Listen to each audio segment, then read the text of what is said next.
भोंदू अशोक खरात याचं प्रकरण ताजं असतानाच अहिल्यानगर जिल्ह्यातील एक भोंदू लोकांची आर्थिक लूट करत मंत्रोच्चारानं दुर्धर आजार बरे करत असल्याचा दावा करतोय।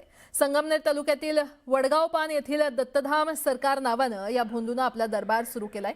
राज्यभरातून हजारो लोक त्याच्या भोंदूगिरीचे बळी ठरतायत। राजेंद्र गडगे नावाचा हा तथाकथित महाराज मंत्र उच्चार करून शारीरिक आजार बरे करत असल्याचे व्हिडिओ व्हायरल झालेले आहेत। अंधश्रद्धा निर्मूलन समिती आणि गावकरी देखील या भोंदूच्या विरोधात आता एकवटलेले आहेत।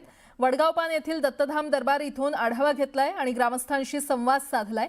आमचे प्रतिनिधी हरीश दिमोटे यांनी।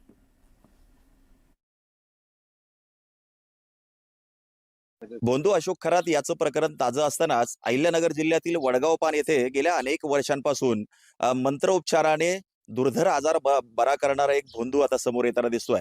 वडगाव पान मध्ये एक दत्त सरकार म्हणून आपण आता या ठिकाणी बघतोय की वडगाव पान मध्ये हे जे मोठं साम्राज्य या बाबाने उभारलंय आणि याच्याकडे लोक येतात, कॅन्सरवर तो उपचार करतो किंवा पॅरालिसिस सारखे आजार केवळ मंत्राने बरे करतो। हे खरंच शक्य आहे का? या बाबाची या गावामध्ये दहशत देखील आहे। हे सगळे लोक या ठिकाणी जे दिसतात हे वडगाव पानचे आहेत आणि खरं तर मोठी दहशत या बाबाने इथे पसरवलेली आहे। काही जणांशी आपण बोलूया, कसं याचं काम चालतं सगळं या बाबाचं आणि कशा पद्धतीने हा लोकांची फसवणूक करतो। हे बघा, मी तुम्हाला पावती सहित दाखवतो। हा बाबा 51,000, 21,000, 31,000 अशा पद्धतीने पैसे घेतो लोकांकडनं। लोक रोजाने मजुरीने जाऊन पैसे कमवतात आणि यांना आणून देतात। त्यांच्याकडनं कुठेही कोणालाही फरक पडत नाही आणि ही तात्काळ भोंदूगिरी चालू आहे, ही तात्काळ बंद झाली पाहिजे।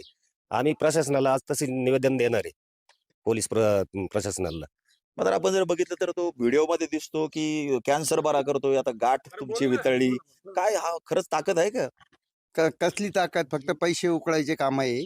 कॅन्सर नाही, काय नाही। डॉक्टर जे बरं करतात याच्याच्यानं बरं होऊ शकत नाही आणि हा बरू करू शकत नाही। फक्त पैसे घ्यायचं, याच्याच्यानं बरं झालं असतं तर सगळंच बरं झालं असतं। आणि आतापर्यंत त्या गडगेची पार्श्वभूमी काय? हा काय नेमका व्यक्ती कोण आहे? गडगे म्हणजे तो पूर्वी सालान होता, ॲडव्होकेट बापूसाहेब गुळवे यांची इथं सालान होता। त्याच्यानंतर माझे का कामाला होता, तो पाण्याच्या टाक्या बनवायचा।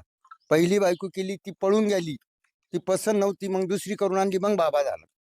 अच्छा, हा मग सिद्धी प्राप्त झाली त्याला? हा, मग सिद्धी प्राप्त झाली। काय अनुभव आहे लोकांचे? आजार बरे होतात का? आजार काय बरे होत नाही, फक्त हे लोकांना लुटमार चालू आहे। इथं तात्काळ हे बंद करण्याची आमची प्रशासनाला विनंती आहे। सगळ्यात आम्हाला जास्त तक्रार, आम्ही इथं प्रॉपर आहे। आम्ही त्याची दहशत कशी, कसा त्रास आहे? त्रास हेच धतिंग करणे लोकांना, आमकं करणं, तुम्ही काय करणार आहे आमकं। हरीश दिमोटे, न्यूज 18 मराठी, अहिल्यानगर।